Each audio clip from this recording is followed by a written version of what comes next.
Së pari njeriu të jetë i edukuar ndaj Allahut Azza wa Jall. Ky është njeri i edukuar, ama i thot Allahut 5 herë në ditë, jo, bani pyetje zemrës tënde. Kërkoj fetva zemrës tënde, vetë zemra jote do të tregon a është mirë a nuk është mirë. Kapu për bidatet dhe qëndro larg sunetit. Ajo e cila nuk ka qenë atëherë fe, nuk do t'jetë asnjëherë fe. Ose i përgjigjesh pejgamberit sallallahu alaihi wasallam, ose i përgjigjesh epshit tan. E shikoje ti tash cilës i përgjigjesh. Innal hamdalillah nahmaduhu ta'ala wa nasta'inuhu wa nastaghfiruh wa na'udhu billahi min shururi anfusina wa min sayyiati a'malina. من يهده الله فهو المهتد ومن يضلل فلا هادي له وأشهد أن لا إله إلا الله وحده لا شريك له وأشهد أن محمدا عبده ورسوله اللهم صل على محمد وعلى آل محمد كما صليت على إبراهيم وعلى آل إبراهيم إنك حميد مجيد اللهم بارك على محمد وعلى آل محمد كما باركت على إبراهيم وعلى آل إبراهيم إنك حميد مجيد. Falënderimi takon Allahut subhanahu wa ta'ala, atë falenderojmë dhe vetëm prej tij ndihmë dhe falje kërkojmë. Salavatet dhe selamet tona ja dërgojmë dashurit ton Muhammedit sallallahu alaihi wasallam, familjes tij, shokëve të tij dhe gjithë atyre që e pasojnë rrugën e tij deri në ditën e gjykimit.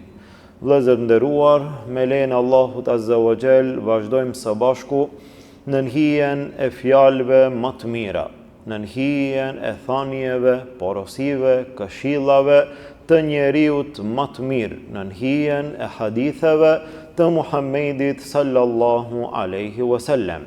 Ku me lejen e Allahut azza wa jall kemi arritur në një prej haditheve të rëndësishme, prej haditheve të dobishme, megjithse çdo hadith, çdo fjalë e pejgamberit sallallahu alaihi wasallam është me rëndësi dhe me dobi për besimtarin.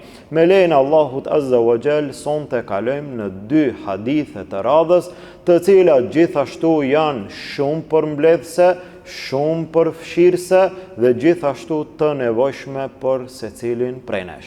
Hadithi i radhës është hadithi të cilin e transmeton Nawas bin Sam'ani radiyallahu anhu. Anin Nawas bin Sam'an radiyallahu anhu qal.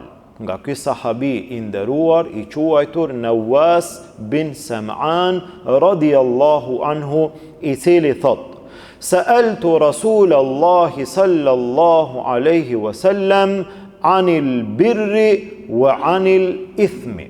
I bana pyetje pejgamberit sallallahu alaihi wasallam për mirësin apo bamirësin dhe për të keqen, për mëkatin, për gabimin apo për keqbërsin.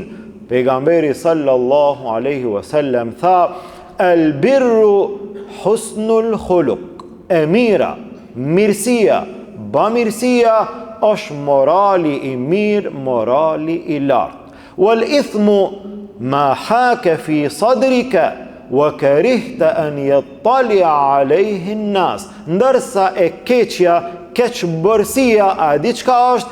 Ajo është ajo e cila të mundon brenda, ajo e cila të bren në zemër, në gjoks, dhe e uren ti që atë ta shohin, ta din njerëzit. Ky është hadithi të cilin e nxjerr Imam Muslimi rahimahullah. Ndërsa pas këtij hadithi gjithashtu është radhitur edhe një hadith tjetër, i cili është i ngjashëm në kuptimin e hadithit të parë, wa an Wabisa bin Ma'bad radiyallahu anhu. Dhe nga Wabisa, një sahabi tjetër i cili e transmeton këtë hadith tjetër, thot: atejtu Rasulallahi sallallahu alaihi wasallam. Erdha te pejgamberi sallallahu alaihi wasallam. Faqal, pejgamberi sallallahu alaihi wasallam ju drejtua atij dhe i tha: "Gjite tes'alu anil birri wal ithm." A erdhe që të bësh pyetje për mirësinë, për bamirësinë dhe për të keqen? A erdhe që të bësh këtë pyetje? Tha, po ja Rasulallah, erdha që të bëj pyetje për këtë gjë. Pejgamberi sallallahu alaihi wasallam tha: "Istafti qalbak."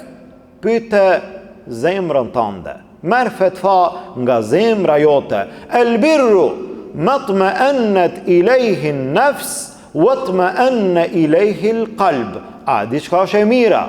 A diçka është mirësia? Ajo në të cilën qetësohet nefsi, qetësohet shpirti dhe qetësohet zemra. E keqja, a diçka është e keqja? Wal ithmu ma haka fi an-nafs wa taraddada fi as-sadr. E keqja është ajo që të mundon brenda dhe nuk të lë rahat në gjoksin në zemrën tënde. Wa in aftaka an-nasu aftauk. Edhe nëse njerëzit të japin fetva dhe të japin fetva, ti e di prej mrenda ajo e cila është e keqe dhe nuk është e mirë. Thot Imam Newawiu, ky hadith është hasan, e nxjerrin Imam Ahmedi dhe Darimiu. Pra kthehemi që në fillimin e hadithit. Nga Nawas bin Sam'ani radhiyallahu anhu transmetohet se ka thënë: I bana pyetje pejgamberi sallallahu alaihi wasallam për dy gjëra tepër të rëndësishme që nuk ka musliman të cilit nuk i intereson një gjë e tillë. Cila është ajo? E mira dhe e keqja. Cila është e mira dhe cila është e keqja? Cila është mirësia, bamirësia dhe nga ana tjetër, cila është e keqja, keqbërësia, që ne ta kemi parasysh atë e cila është e mirë, të nxitojmë ta veprojmë. Ta kemi parasysh atë e cila është e keqe, të largohemi nga veprimi i saj. Pejgamberi sallallahu alaihi wasallam të mirën e përfshiu me pak fjalë: el birru husnul khuluq. A di çka është mirësia? Mirësia është morali i lartë. Të kesh moral të lartë. Dhe këtu dietarët kanë thënë ka mundësi që të përfshihet morali me njerëzit, apo në kuptim më të plot dhe në kuptim më të gjerë morali në tërësi, edukata në përgjithësi, në çdo aspekt. Në çfarë aspekti? Së pari njeriu të jetë i edukuar ndaj Allahut azza wa jall. Pastaj i edukuar ndaj pejgamberit sallallahu alaihi wasallam. Pastaj i edukuar ndaj njerëzve. Mirë, po së pari të ketë edukat ndaj Allahut azza wa jall, ai i cili ja kthen shpinën Allahut, fjalëve, urdhrave të Allahut. Çfarë edukate mund të ketë ky njeri? Ky është njeri i edukuar. Ky është njeri i edukuar, ama i thot Allahut 5 herë në ditë jo. Ky njeri është i edukuar. Ky njeri është i edukuar, ama ky nuk le kufi të fesë Allahut azza wa jall pa iman në përkam. Ky njeri është i edukuar, së pari njeriu të jetë i edukuar ndaj Allahut azza wa jall. Pastaj ndaj fjalëve, porosive të pejgamberit sallallahu alaihi wasallam. Pastaj zbret edukata ndaj gjithë njerëzve të tjerë, secili në bazë të nivelit, pozitës dhe përgjegjësisë që e ka njeriu ndaj tij, ndaj nanës, ndaj babës, ndaj vëllaut, ndaj motrës, ndaj familjes, ndaj fëmijëve, ndaj të vjetërve, ndaj të rive, ndaj punës, ndaj shkollës dhe ndaj çdo gjëje tjetër. Të jetë njeriu i edukuar, të ketë edukat, morali i lartë, kjo është mirësia. E çka është e keqja? Çka është e keqja? A di çka është e keqja? A ke pa në sa raste njeriu nuk e di për një gjë, a është mirë, a është keq, a me bo, a mos me bo, je sikur në dyshim dhe nuk je në gjendje me vendos.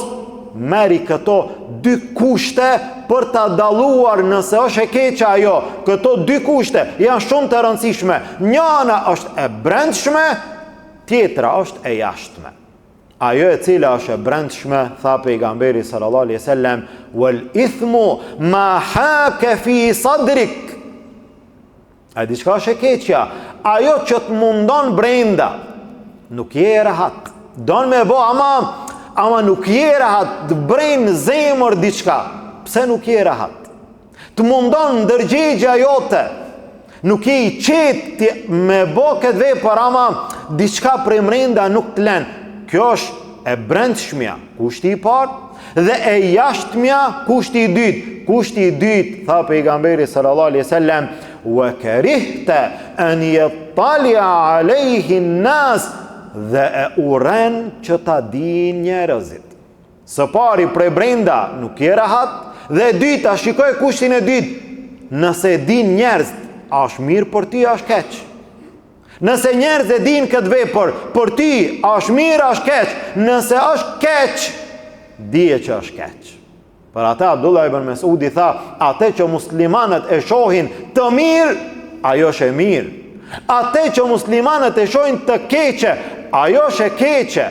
Në çfarë aspekti? Në këtë aspekt. Dhe ti tash don me e bo një gjë mirë, po je në dyshim, nuk jam i sigurt me e bo, mos me e bo. Nuk e di sakt, a është në rregull, a nuk është në rregull, a lejohet apo nuk lejohet. Shiko nëse i plotson këto dy kushte. Nëse prej brenda në zemër nuk je i qetë, dhe e dyta nuk don që ta din të tjerët, atëherë dije që ajo vepër nuk është në rregull për ty. Ndërsa në hadithin tjetër, pejgamberi sallallahu alaihi wasallam u përgjigj, thuaj se në atë mënyrë me pak fjalë, ndoshta ndryshe. I tha sahabiu tjetër, Wabisa radhiyallahu anhu, i tha atij, istafti qalbak. A don me bo pyetje? Po. Bani pyetje zemrës tënde. Pyete zemrën tënde, kërkoj fetva zemrës tënde, vetë zemra jote do të tregon a është mirë, a nuk është mirë. Merë fetva prej zemrës tënde. Pastaj tha, e mira është ajo në të cilën qetësohet zemra, qetësohet shpirti. E keqja është ajo në të cilën ngushtohet, nuk reatohet zemra, nuk reatohet shpirti. Wa in aftaka an-nasu wa aftauk. Edhe nëse njerëzit të japin fetva, edhe nëse dikush thot mirë, edhe nëse dikush thot s'ka lidhje, nuk është problem, bane ti e kështu me radhë, ama ti i ki parasysh kushtet.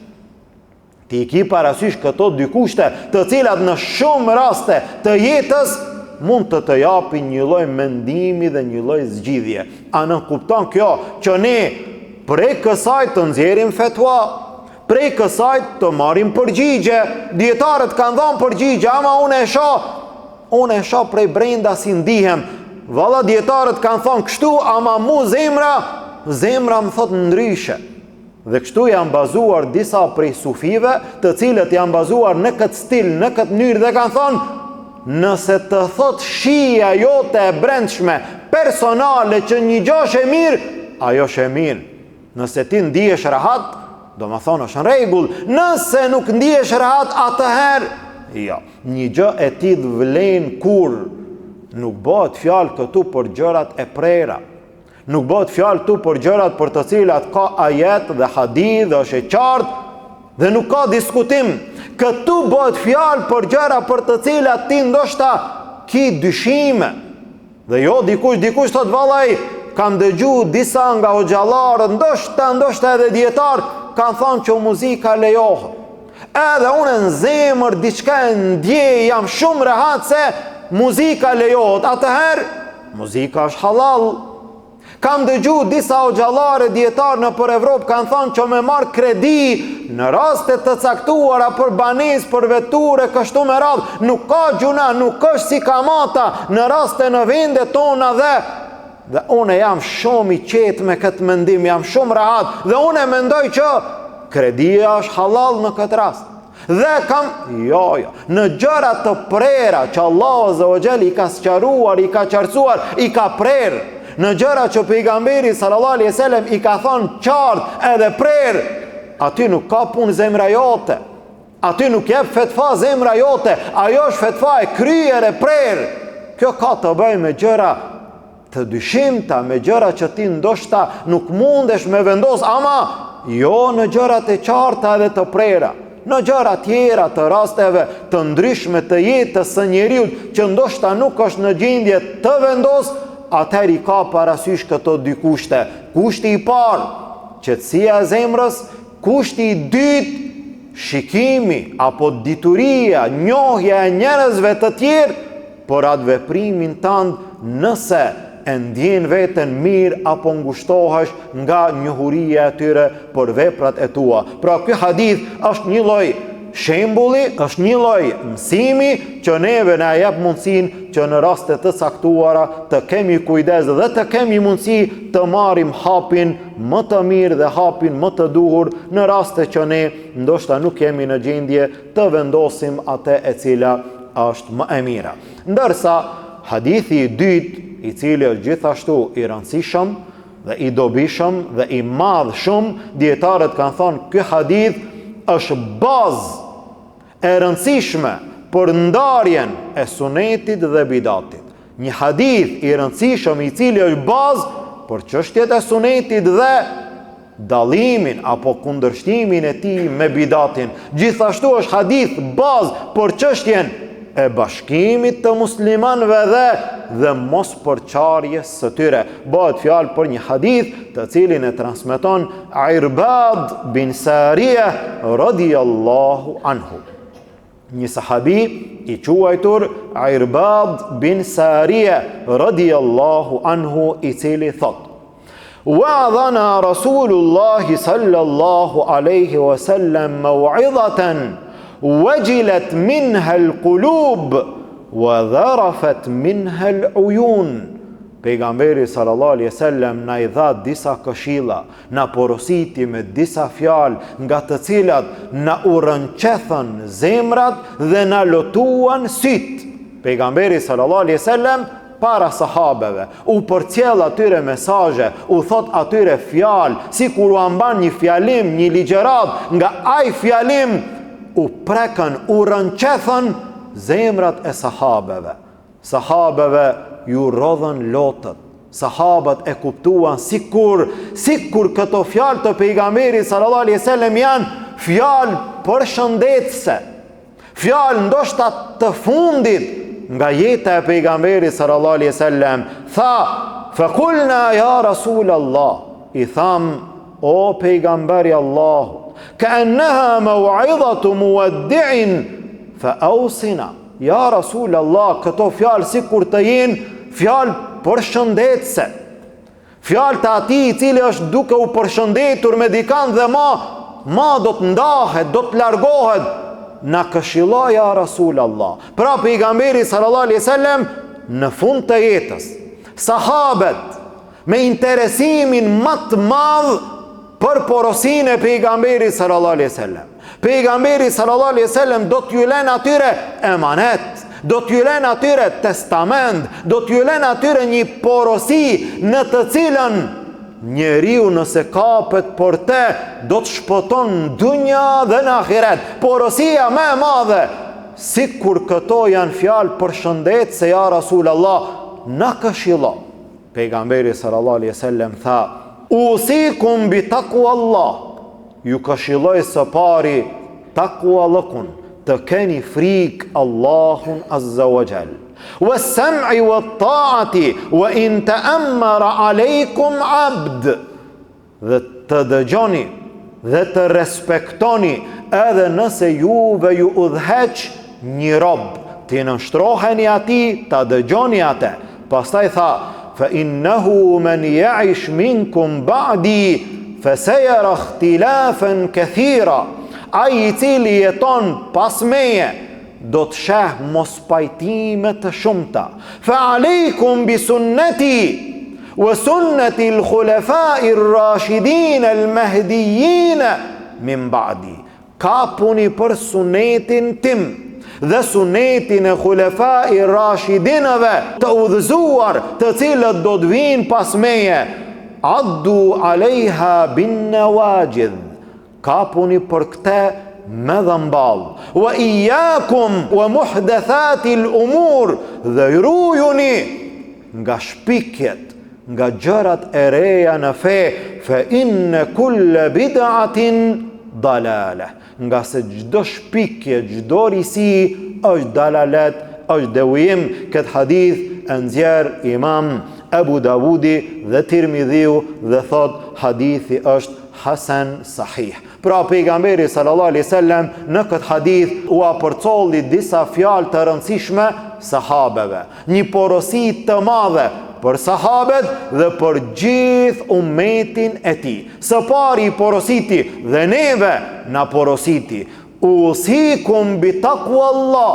Së pari ju porosis të keni frikë Allahun azza wa jall, raportin me Allahun, të keni frikë Allahun, të baheni njerëz të devotshëm, të nështroheni fjalëve të Allahut, të largoheni nga gjunat, nga haramet, mos t'i kaloni kufit të Allahut, të jeni njerëz të devotshëm.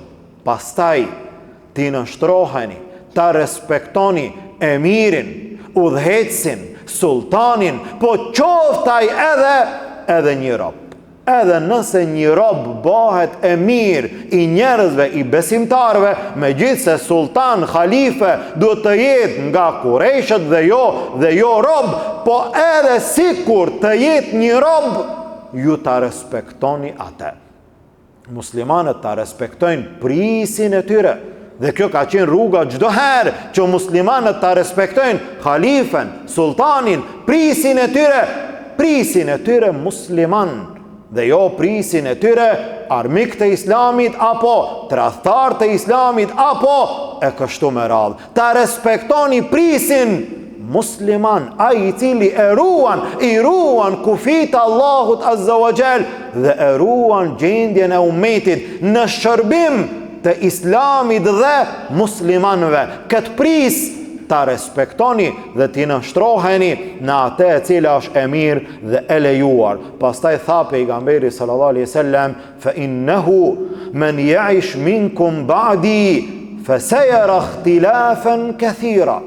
Ai i cili jeton pas meje do të sheh përplasje, mos pajtime, përçarje të shumta, dhe kjo ndodhi pas vdekjes së pejgamberit sallallahu alaihi wasallam, pas një kohë të shkurt, ai i cili do të jeton pas meje do të sheh mos pajtime. Ummeti vetëm se filloi pas një kohe jo të gjatë të coptohet dhe u paraqitën grupet e devijuara nga Khawarijët, Mu'tazilet, Jahmit e kështu me radhë, grupe, grupacione të ndryshme në ummetin islam. Atëherë besimtarit, atëherë muslimanit të sinqert i intereson një gjë, në kohën që do të përhapen mos pajtimet, përçarjet, diskutimet e tepruara, do të ndahen njerëzit në grupe, në grupacione. Unë ku do ta gjej vetveten? Unë si do të qëndroj në rrugën e vërtet? Unë ku duhet të bazohem?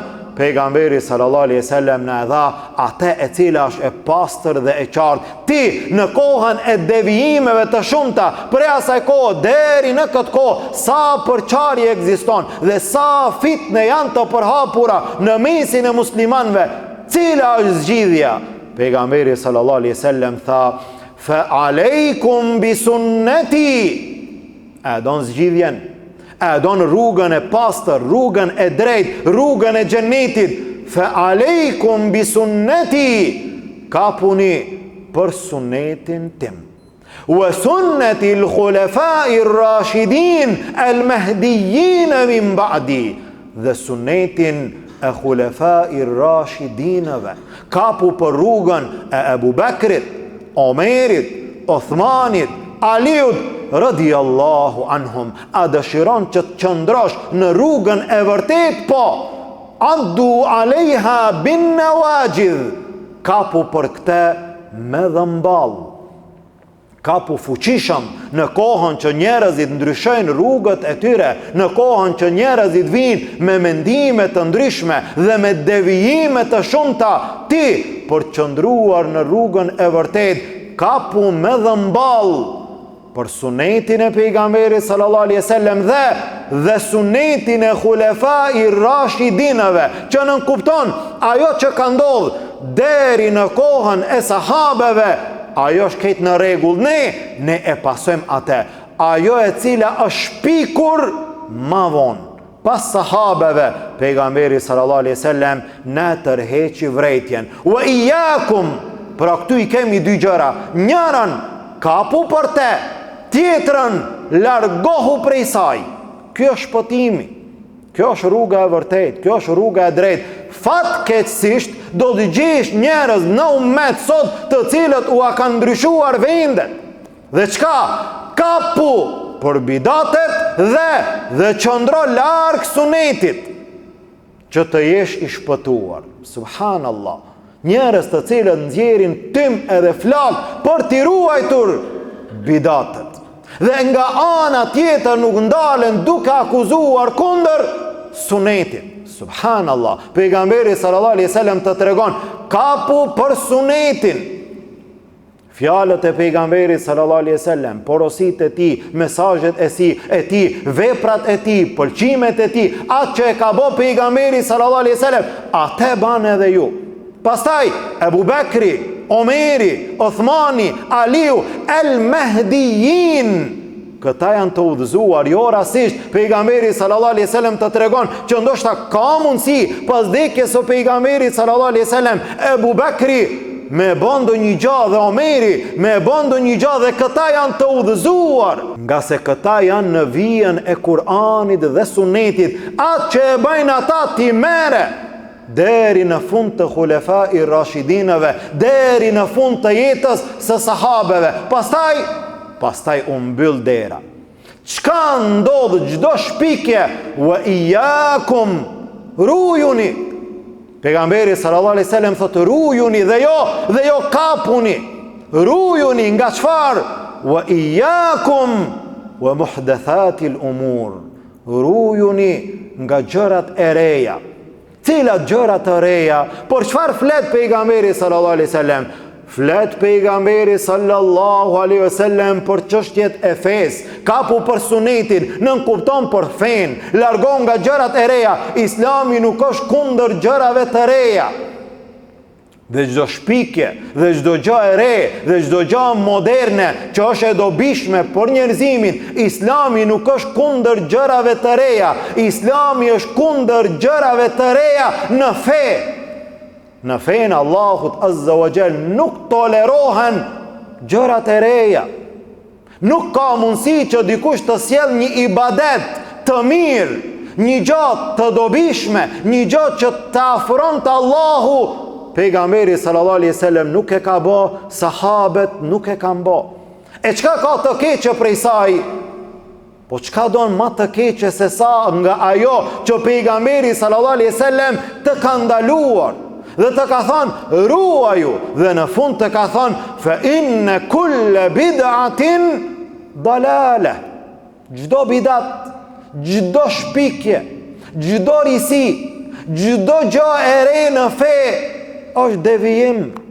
Ani se ty të duket mirë, ani se ty të duket ibadet, ani se ty të duket se të afron të Allahu. Pejgamberi sallallahu alaihi wasallam nuk e ka bë, sahabët jo. Ajo nuk vlen, jo që nuk vlen, ajo ta devijon rrugën. Ajo është vetë devijimi.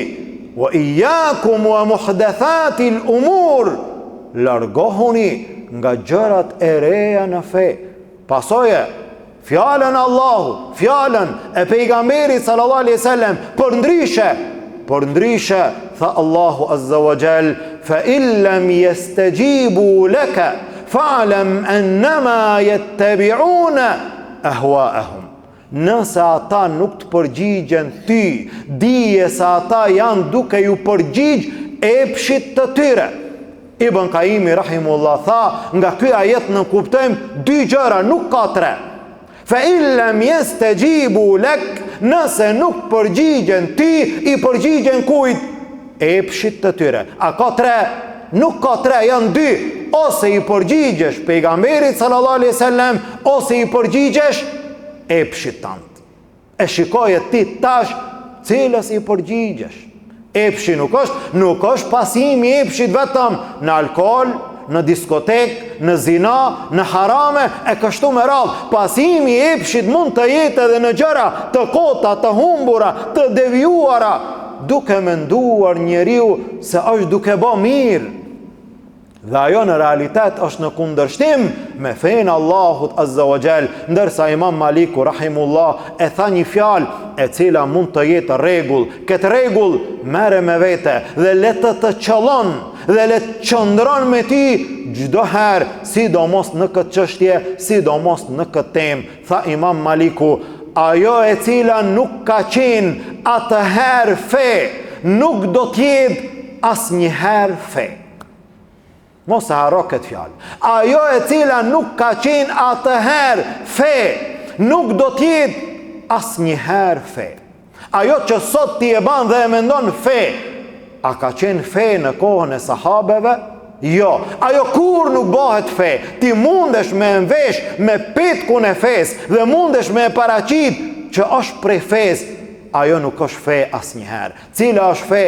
Fe është vetëm ajo që e thot Allahu, ajo që e thot pejgamberi sallallahu alaihi wasallam, ajo në të cilën kanë ecur sahabet. Pra rruga e vetme, rruga e shpëtimit, rruga e xhenetit është rruga e sunetit. Ky është hadithi i dytë me të cilin përfundojmë për sonte, pra hadithi të cilin e transmeton Irbad bin Sarije radhiyallahu anhu, i cili thot: na porositi pejgamberi sallallahu alaihi wasallam dhe na këshilloi me disa fjalë, sikur të ishin fjalë porosi përshëndetëse. I tham: na këshilloi ja Rasulullah. Pejgamberi sallallahu alaihi wasallam tha: ju porosis, ju këshilloj në takwa Allah, frikë ndaj Allahut, devotshmëri ndaj Allahut Azza wa Jall, dëgjim dhe respektim ndaj prisit, qoftaj edhe një rob. Pastaj tha pejgamberi sallallahu alaihi wasallam: ai i cili jeton pas meje do të sheh mos pajtime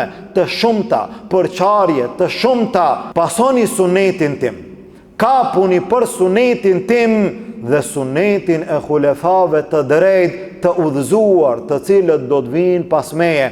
Kapuni për te me dhëmball dhe ruajuni nga gjërat e reja, ruajuni nga shpikjet në fe, nga se çdo shpikje, çdo risi është dalalet, është devijim. Pra ky është hadithi i dytë dhe i fundit. Ne lutim Allahun Azza wa Jall që Allahu të na bën prej atyre që nga fjalët që i dëgjojmë marrim mësim edhe i praktikojmë. Allahu të na bën prej atyre që kapemi me dhëmball për sunetin e pejgamberit sallallahu alaihi wasallam, mundohemi të ecim në rrugën e sahabeve. Allahu të na ruan nga devijimet, nga shpikjet, nga risit në fe, nga devijimet të cilat e hidhrojnë Allahun Azza wa Jall. Lusim Allahun Azza wa Jall, Allahu të na bën prej atyre që i dëgjojmë fjalët e Muhamedit sallallahu alaihi wasallam, i mësojmë fjalët e tij, i praktikojmë fjalët e tij, e Allahu të na bën bashk në xhenetin e tij me pejgamberin sallallahu alaihi wasallam, me sahabët, me pejgamberët tjerë. Allahu Azza wa Jall të na bashkon